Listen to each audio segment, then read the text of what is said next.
오늘은 그들이 말하지 않는 23가지, 21부터 23까지 마지막 정리를 하도록 하겠습니다. 첫 번째 21번째 챕터는 큰 정부는 사람들이 변화를 더 쉽게 받아들이도록 만든다 라는 챕터입니다. 큰 정부가 필요하다. 왜 필요하냐면 복지 정책은 오히려 경제를 더 역동적으로 만들기 때문이다 라고 얘기하고 있습니다. 여기서 비판하고자 하는 견해는 기본적인 보장 정책을 하고 복지 정책을 하게 된다면 그것은 오히려 사람들을 현실에 안주하도록 만든다. 그렇기 때문에 복지 정책은 하면 안 된다라는 주장에 대해서 보장하고 사람들의 기본적인 삶을 보장하고 복지 정책을 하는 그런 제도가 오히려 사람들을 현실에 안주하도록 만드는 것이 아니라 사람들에게 어떤 일을 크게 실패해도 삶이 나락에 빠지지 않는다는 어떤 일종의 기업으로 따지면 파산법의 역할을 한다. 기업에게도 파산법이 필요하듯이 사람들에게도 복지정책이 단단하게 고정이 되어 있어야 새로운 역동적인 시도를 할 수 있다라고 나와 있습니다. 페이지 300쪽입니다. 차를 빨리 몰 수 있는 것은 브레이크가 있기 때문이다. 브레이크가 없다면 아무리 능숙한 운전자라도 심각한 사고를 낼까 두려워 시속 40, 50km 이상 속도를 내지 못할 것이다. 이와 마찬가지로 실업이 자기 인생을 망치지 않으리라는 것을 알면 사람들은 일자리를 잃고 새로운 기술을 습득하는 것을 훨씬 더 긍정적으로 받아들일 수 있다라고 하였으니 복지 정책이라는 것은 사람들을 게으르게 만드는 것이 아니라 오히려 실패해도 된다는 어떤 안정장치를 만들어 줌으로써 더 역동적으로 만들 수 있다. 22번째 챕터는 금융시장은 보다 덜 효율적일 필요가 있다. 라는 주제입니다. 금융시장이 점차 더 복잡해진다는 것은 어떻게 보면 이 책에서 말하기를 실제 어떤 가치를 가진 상품에 자꾸 허울을 더 씌우는 것이어서 오히려 기반이 탄탄하지 않은 건물을 짓는 것처럼 단단하지 않은 경제체제를 만들 우려가 있기 때문에 어떻게 우리가 지금 현실에 있는 복잡한 어떤 금융상품을 계속 도입하는 것보단 좀 단순하고 덜 복잡한 금융상품을 추진해야 한다라는 주장입니다. 금융시장이라는 것이 항상 부정적인 면만을 가지는 것은 아니고 물론 금융시장은 어떤 사람들에게 돈을 굴리도록 함으로써 금융시장이 가장 최대의 장점인 유동성을 가지고 필요한 곳에 자본을 효율적으로 배치할 수 있습니다. 자본주의에서 가장 핵심이 되는 것은 자원의 효율적인 배분 상태를 달성하는 것인데 그 점에 있어서 금융시장은 돈을 필요한 사람에게 배치하도록 도와줌으로써 자본의 유동성을 가지고 자원을 효율적으로 배분할 수 있다는 장점이 있습니다. 그 내용은 페이지 313쪽에 나와 있습니다. 이번에는 그 공장주가 새로운 분야의 사업을 시작하고 싶어 공장의 절반을 팔려고 한다고 가정해보자. 그런데 건물과 생산 라인의 절반을 사겠다는 사람이 아무도 없다. 이때 공장에 대한 주식을 발행한 뒤 이 중 절반을 팔아 자금을 조달할 수 있다는 사실을 알게 되면 공장주는 안도의 한숨을 쉴 수 있을 것이다. 이렇듯 금융부문은 건물과 기기 같은 비유동성 자산을 대출금, 주식 등의 유동성 자산으로 전환할 수 있게 해줌으로써 기업이 성장하고 사업 영역을 다각화하는 데 도움을 준다. 하지만 이렇게 금융이 가지고 있는 유동성으로 자본을 필요한 곳에 제대로 조달할 수 있다고 하더라도 이러한 금융의 유동성이 어떻게 보면 투기의 목적으로 악용될 수도 있습니다. 페이지 313쪽에 이 엄청난 유동성의 차이로 인해 심각한 문제가 빚어지는데 이는 금융자본이 기다리는 것을 싫어하는 자본으로 단기간의 이익을 챙기려는 속성을 가지기 때문이다 라고 나와 있습니다. 금융자본은 굉장히 유동성이 높기 때문에 국적과 산업 부문을 가리지 않고 여기저기 옮겨 다닐 수 있다는 장점을 가지지만 그것은 어떻게 보면 단점으로도 단기간의 이익을 챙기려는 속성으로 변모할 수도 있다라는 내용입니다.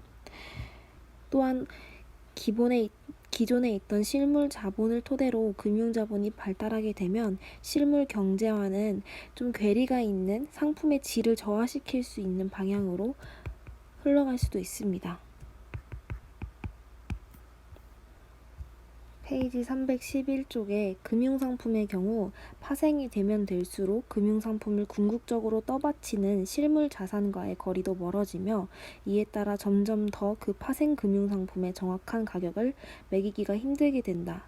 이는 기초를 강화하지 않은 상태에서 기존 건물에 층수만 올린다는 의미일 뿐 아니라 층수가 올라갈수록 품질이 불확실한 자재를 사용하는 것이나 다를 바 없다 라고 하였으니까 금융상품이 갖는 어떤 유동성이 굉장히 큰 자본의 장점이 되어서 돈을 필요한 곳에 적재적소에 배치할 수 있다는 장점은 있지만 그 유동성으로 하여금 투기의 수단으로 악용될 수 있고 실물 경제와의 괴리가 멀어져서 오히려 품질을 저하시킬 우려가 있다라는 단점도 있었습니다. 그렇기 때문에 금융상품을 복잡하게 만들기보다는 좀 덜 효율적으로 덜 복잡하게 만들 필요가 있다라는 어떤 위험성을 알리는 챕터라고 할 수 있겠습니다.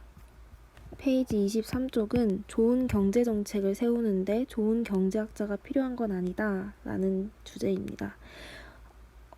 여기서는 핵심 내용은 경제 정책의 성과는 어떤 경제 이론 그 자체에서 나오는 것이 아니라 그 이론이 내포하고 있는 어떤 핵심적인 생각을 기반으로 했을 때 나오는 것이지 그 생각이 가지고 있는 어떤 여러 가지 이론을 그대로 현실에 적용한다고 해서 좋은 결과가 나오는 것은 아니다. 이론 그 자체보다는 이론보다 조금 더 상위에 있는 근본적인 이념에 대해서 생각을 해야 한다라고 받아들였습니다.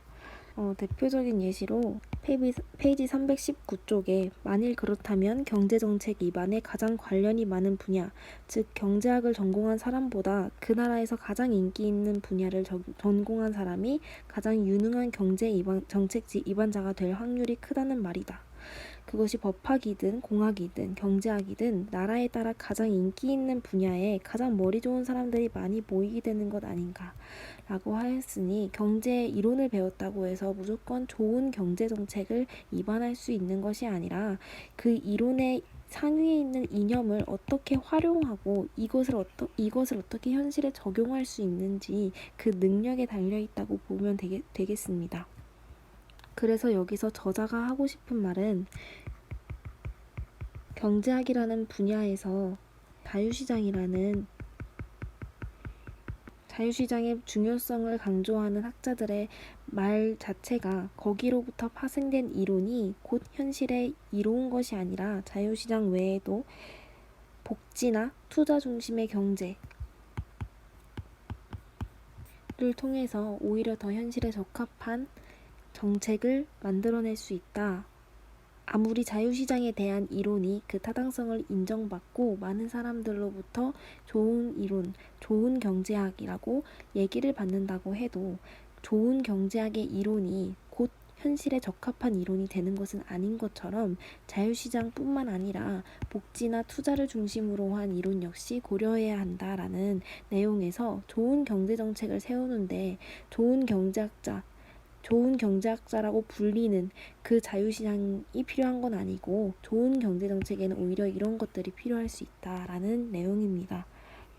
페이지 323쪽에 위험한 것은 지난 30여 년 동안 세상을 풍미해온 자유시장 경제학이라는 특정 부류의 경제학일 뿐이다. 그러니까 여기서 경계하고 있는 것은 자유시장 경제학을 경계하고 있는 거고 경제학 중에서도 다른 분야의 경제학은 그 이념을 찾아간다면 더 좋은 정책을 만들 수 있다. 페이지 325쪽에 바로 자본주의 경제를 발전시키는 것은 장기 투자와 생산 구조를 바꾸는 기술 혁신이지 풍선을 부풀리듯 이미 존재하는 구조를 팽창시키는 것이 아니라는 생각이다.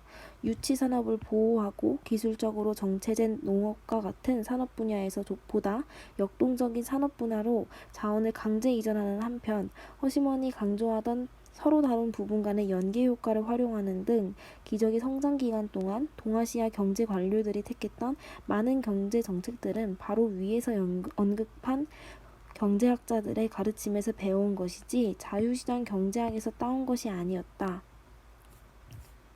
라는 부분에서 이 내용을 좀 더 확인할 수 있습니다.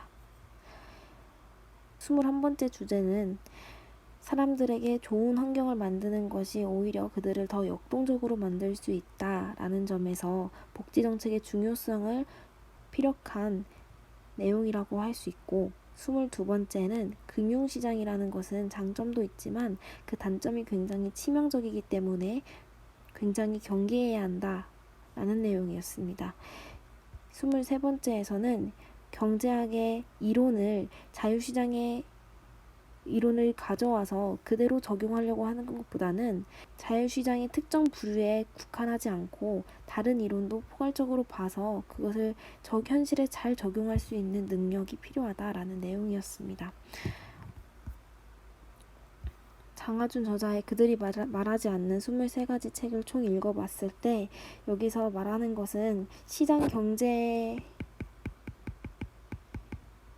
주장하는 사람들은 정부의 개입을 굉장히 경계하지만 사실상 시장 경제 체제가 만들어지는 것 자체가 정부의 개입이 필요로 하는 것이었고, 정부의 개입이 아예 없는 그런 시장은 존재할 수가 없다라는 내용이었습니다. 그렇기 때문에 원활하게 시장이 돌아가기 위해선 정부가 필요한 만큼 조치를 취하고 복지 정책을 실시하는 등 여러 가지 노력을 해야 한다는 내용이었습니다. 책 리뷰 마치도록 하겠습니다.